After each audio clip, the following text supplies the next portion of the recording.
The 1960s didn't just give us great music. It gave us music that made people uncomfortable, that sparked debates at dinner tables, and that got banned from radio stations across the country. These were songs that parents hated, stations refused to play, and young people couldn't stop talking about.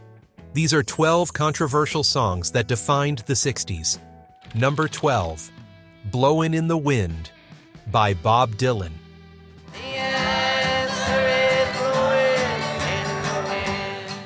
When Bob Dylan released this folk ballad in 1963, he was just 22 years old.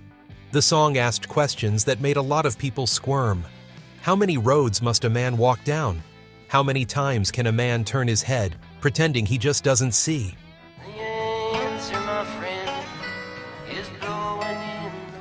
Radio stations in the South pulled it immediately. They knew exactly what Dylan was talking about, even if he never said the words civil rights or segregation. The song became an anthem for the movement, sung at marches and sit-ins across the country. Peter, Paul, and Mary's cover version reached number 2 on the charts, bringing Dylan's message to living rooms everywhere.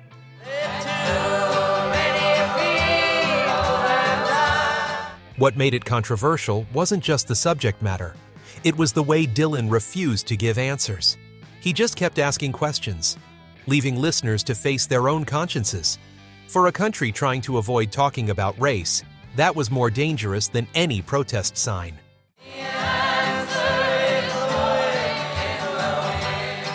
Number 11, I Can't Get No, Satisfaction by the Rolling Stones.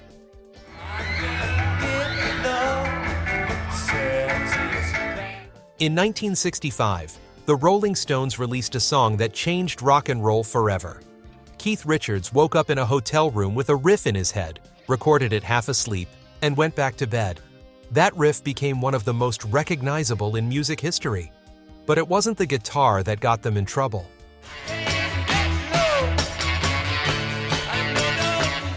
Radio programmers were horrified by Mick Jagger singing about trying to make a girl during a commercial break.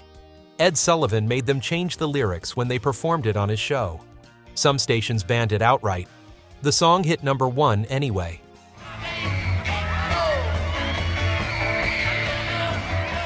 Young people didn't care what their parents thought. They understood the frustration Jagger was singing about, the feeling that everything around you is fake and manufactured. The Stones weren't just pushing boundaries, they were kicking them down.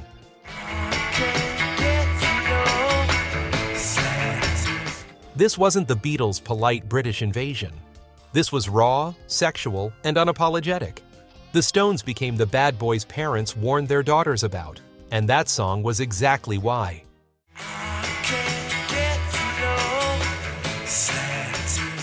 Number 10, The Times They Are A-Changin by Bob Dylan. The times they are a-changin'. Dylan returned in 1964 with a song that felt like a warning shot. He recorded it in one take, just him and his guitar, telling everyone from senators to mothers that their old world was crumbling.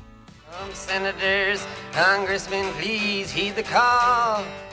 The song arrived during a year of massive upheaval. The Civil Rights Act was being debated. Young people were burning draft cards. The Beatles had just invaded America. Dylan's message was clear: adapt or get left behind. The times they are a-changin'. Conservative commentators called him a troublemaker. They said he was encouraging young people to disrespect authority. They weren't wrong. That was exactly what he was doing. Dylan was giving voice to a generation that felt completely disconnected from their parents' values. Oh, he that gets hurt will be he who has stalled. What made it sting was how direct it was. He wasn't hiding behind metaphors this time. He was telling older generations to get out of the way if they couldn't help. Radio stations that played it got angry phone calls, but young people made it a hit anyway. The times they are a-changin'. Number 9, Eve of Destruction by Barry Maguire.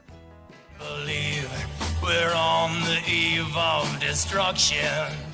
In 1965, P.F. Sloan wrote a protest song so controversial, that he had trouble finding anyone willing to record it. Barry Maguire, a former member of the New Christy Minstrels, finally agreed to cut a demo. That demo became one of the most banned songs of the decade. Tell me over and over and over again. Maguire's raspy voice listed everything wrong with America. The song mentioned the war in Vietnam, racial violence in Selma, nuclear weapons in China, and politicians hiding from the truth. It was released in July and hit #1 by September. You don't believe we're on the eve of destruction. Radio stations across the country refused to play it. They called it unpatriotic, communist propaganda, and dangerous. The spokesman released an answer song defending America. Conservative groups organized protests. None of it mattered. Young people knew Maguire was telling the truth. And even the Jordan River has bodies floating, but you... The song captured a moment when America's problems couldn't be ignored anymore. You could turn off the television, but you couldn't escape what was happening in the streets. Maguire's warning felt urgent because it was. Tell me over and over and over again. Number 8, For What It's Worth, by Buffalo Springfield. Sunset Strip riots of 1966 gave Stephen Stills the inspiration for one of the decade's most enduring protest songs. Young people were being arrested for breaking a 10 p.m. curfew, and Stills watched the whole thing go down. He wrote the song in 15 minutes. Springfield recorded it quickly and got it on the radio by January 1967. The opening guitar line became instantly recognizable. But what made the song powerful was how it captured the paranoia and tension of the time. Stills sang about battle lines being drawn and people carrying signs. But mostly, he sang about what he was sure what was really happening. Some stations banned it, calling it inflammatory. Others played it constantly. The song became an anthem for young people who felt like they were being watched and controlled. It showed up at protests against the war, at demonstrations for civil rights, anywhere people gathered to demand change. The beauty of the song was its restraint. Stills didn't preach.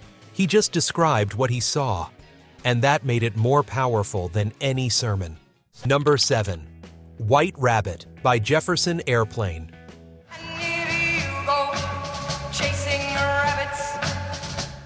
Grace Slick brought this song with her when she joined Jefferson Airplane in 1966.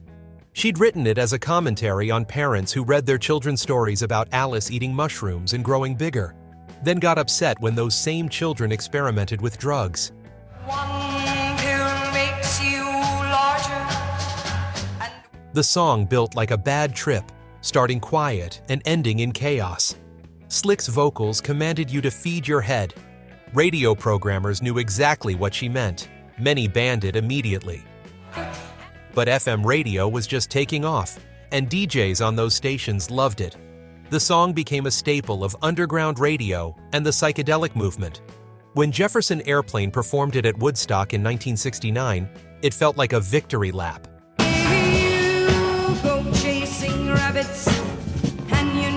What made the controversy interesting was that Slick never explicitly mentioned drugs. She just referenced Alice in Wonderland and Through the Looking Glass. But everyone understood. Parents who'd read those books to their children suddenly saw them in a different light.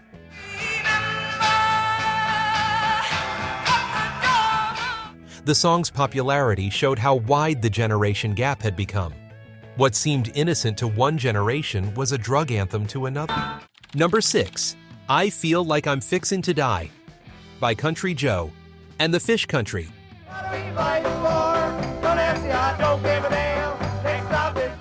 Joe McDonald wrote the most sarcastic anti-war song of the decade.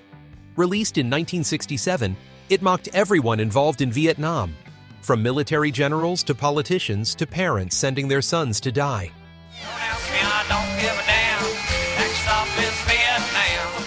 The song was structured like a vaudeville number, complete with a cheerful melody that made the bitter lyrics even more cutting. McDonald invited everyone to sing along, then made them complicit in sending young men to their deaths. He spelled out what the war was really about, and it wasn't freedom or democracy.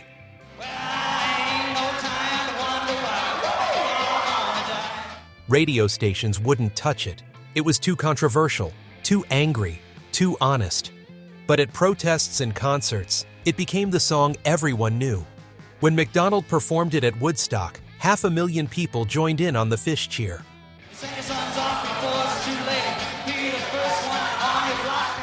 The song made veterans angry. It made politicians furious. It made parents defensive. But it made young people facing the draft feel like someone finally understood what they were going through. McDonald wasn't interested in polite protest. He was interested in telling the truth, no matter how uncomfortable it made people.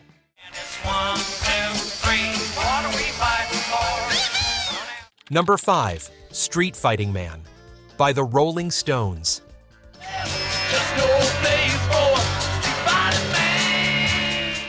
The Stones recorded this in 1968, a year when it seemed like the whole world was on fire.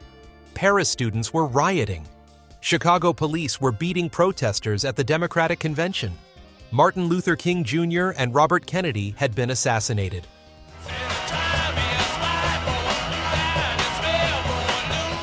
Mick Jagger captured all that fury and frustration, singing about wanting to fight in the streets.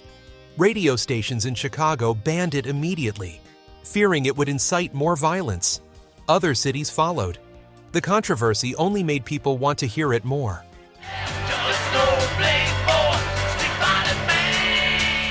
What made the song complicated was that Jagger seemed ambivalent about revolution. He sang about being a street-fighting man, but also about feeling sleepy in London town. Was he encouraging violence or commenting on it? Nobody was quite sure, and that uncertainty made everyone nervous.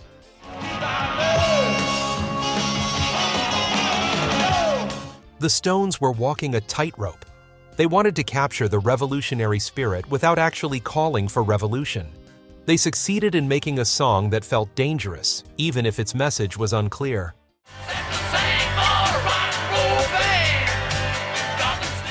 Number 4, Sympathy for the Devil, by the Rolling Stones.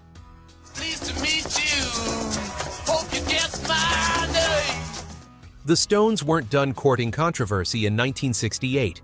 They released a song written from Satan's perspective, taking credit for everything from the crucifixion of Christ to the Russian Revolution to the Kennedy assassinations. Stuck around St. Petersburg when I saw it was. Religious groups were outraged. How dare they glorify evil? Radio stations received complaints. Some banned it. The Stones performed it on a British television special, and the studio caught fire during the taping. People called it a sign.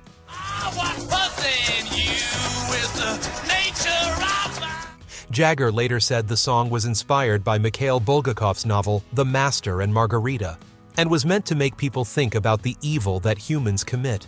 But nuance was lost in the controversy. People heard a rock band singing about Satan, and that was enough.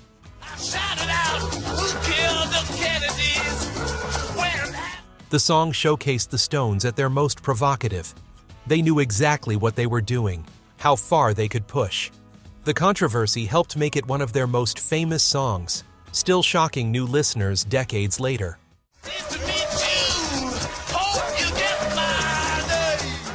Number 3, Revolution, by the Beatles. In 1968, the Beatles finally addressed politics directly. John Lennon wrote 2 versions, a slow, bluesy one, and a fast, rocking one. Both caused problems, just for different people. Lennon had been watching the protests in Paris, the violence in American cities, and the growing militancy of various revolutionary movements. He wanted to say something about it all, but he couldn't figure out exactly where he stood. So he wrote a song that captured his ambivalence, his desire for change mixed with his fear of what violent revolution might bring. They recorded the slower version first, during the sessions for the White Album. Lennon's voice was distorted, run through a guitar amplifier to give it a rough, urgent edge. In that version, when he sang about destruction, he added both out and in, leaving the door open to violence while simultaneously rejecting it. The contradiction was intentional. The faster version came later, recorded as the B-side to their single, Hey Jude. This time Lennon was clearer, telling protesters that if they were talking about destruction, they could count him out. The radical left felt betrayed. Here was John Lennon, who'd said the Beatles were bigger than Jesus, refusing to support revolution. Students in Paris and London who'd been playing Beatles records at their demonstrations felt like he'd turned his back on them. Meanwhile, the right was furious. He'd even consider violence as an option. Conservative commentators called the Beatles dangerous. They pointed to the slower version as proof that the band was encouraging young people to tear down society. Radio stations debated which version to play. Some refused to play either, saying the whole thing was too political for a rock band. The New Left Review published a harsh critique, accusing Lennon of betraying the revolutionary cause. Ramparts magazine ran articles questioning whether the Beatles had sold out. Even within the counterculture, opinions split sharply. Some saw Lennon's caution as wisdom. Others saw it as cowardice. Lennon found himself defending the song in interviews for months. He tried to explain that he wanted real change, not just slogans and violence. He believed in peace, in working within existing structures to transform them. But in 1968, when cities were burning and students were fighting police in the streets, calls for peaceful change felt naive to many. The song showed how complicated 1968 had become. Even the Beatles, the most popular band in the world, couldn't navigate politics without making people angry. Lennon wanted change, but feared violence. That ambivalence captured exactly how many people felt, caught between the desire for something better and the fear of what it might cost. The controversy proved that staying neutral was impossible. Everyone had to pick a side, even if they didn't want to. Lennon tried to stake out middle ground and found there wasn't any left. Number 2. Say It Loud, I'm Black and I'm Proud, by James Brown. Say it loud! Say it loud! James Brown released this song in August 1968, just months after Martin Luther King Jr.'s assassination. It was a direct response to those calling for Black people to be patient, to wait, to keep quiet. Say it loud! Brown had built his career carefully, crossing over to white audiences while maintaining his connection to the Black community. He'd performed at benefit concerts after King's death, trying to calm tensions in cities on the edge of rioting. Vice President Hubert Humphrey had publicly thanked him for his efforts. But Brown was tired of being told to be grateful, tired of moderation, tired of waiting for white America to decide when equality would arrive. Give a man a chance! Do things for yourself! Tired of beating the head against... He wrote the song quickly, inspired by conversations with young Black activists who felt the civil rights movement had been too accommodating. Brown wasn't interested in waiting anymore. The song was a declaration of pride and power, simple and direct in a way his earlier music hadn't been. Say it loud! Let me hear you! Say it loud! The recording session was unlike anything Brown had done before. He brought in children from the Watts and Compton areas of Los Angeles to sing the chorus. Their voices, young and strong and unafraid, made it impossible to dismiss the song as militant or angry. These were children claiming their identity and refusing to be ashamed. When their voices rang out, it felt like the future announcing itself.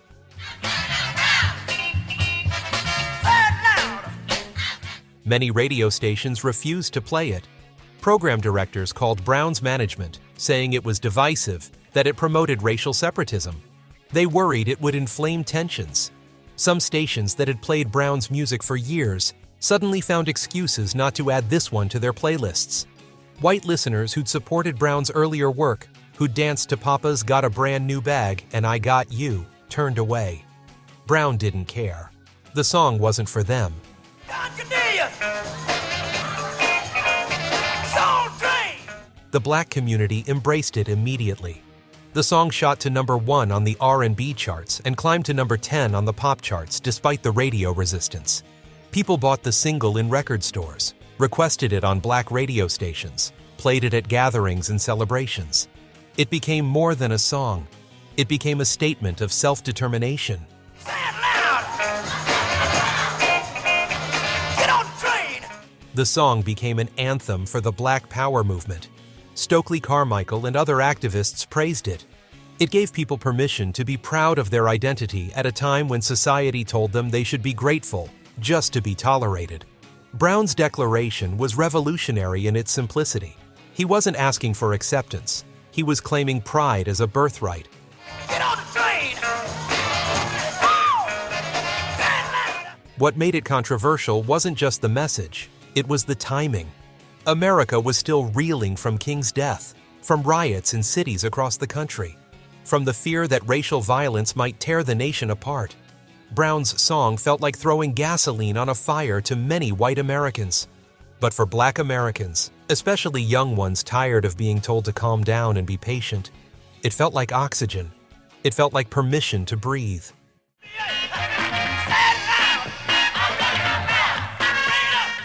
Number 1. Fortunate Son by Creedence Clearwater Revival.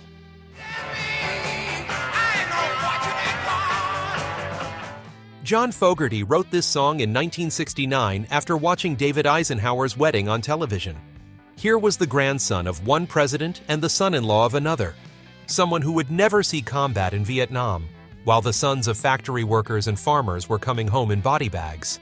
Fogerty was furious.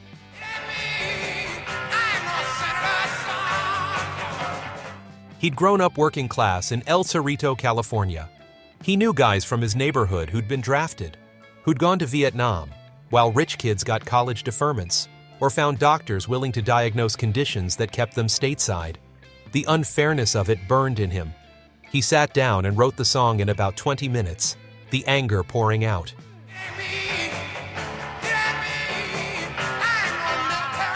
The recording came together just as quickly.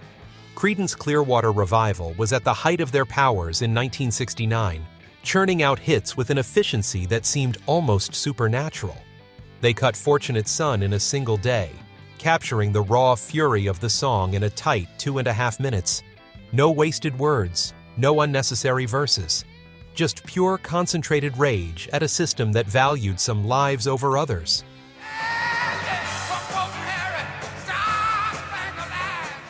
The song called out the sons of senators and millionaires who used their privilege to avoid the draft, while working-class kids died in the jungle.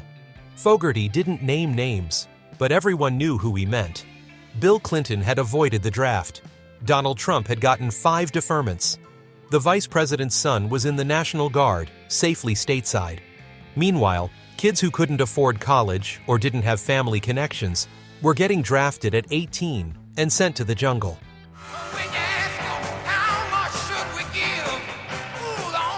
Radio stations played it because it was a Creedence song, and Creedence was one of the biggest bands in America. But many programmers were uncomfortable with it. They cut it short or buried it late at night when fewer people were listening. The anger was too raw, too directed at powerful people who could make trouble for stations if they wanted to.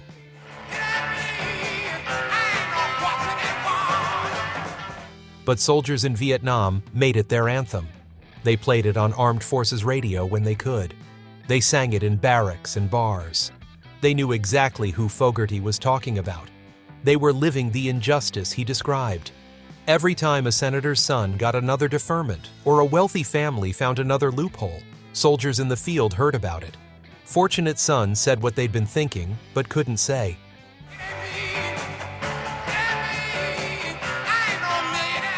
Back home, the song became a rallying cry for the anti-war movement. Not because it was against war necessarily, but because it was against the unfairness of who fought and who didn't. Working-class parents who'd lost sons or had them serving overseas heard their anger reflected in Fogerty's voice. The song crystallized the class warfare of the Vietnam era. Rich kids went to college, poor kids went to war.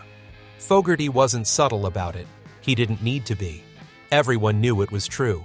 Veterans groups split on the song. Some hated it, feeling like it disrespected their service. Others embraced it, knowing it told the truth about who bore the burden of the war. The controversy followed the song for years, with politicians trying to use it at rallies only to be told by Fogerty to stop. He didn't want it turned into a partisan tool. It was a protest song, and it needed to stay that way.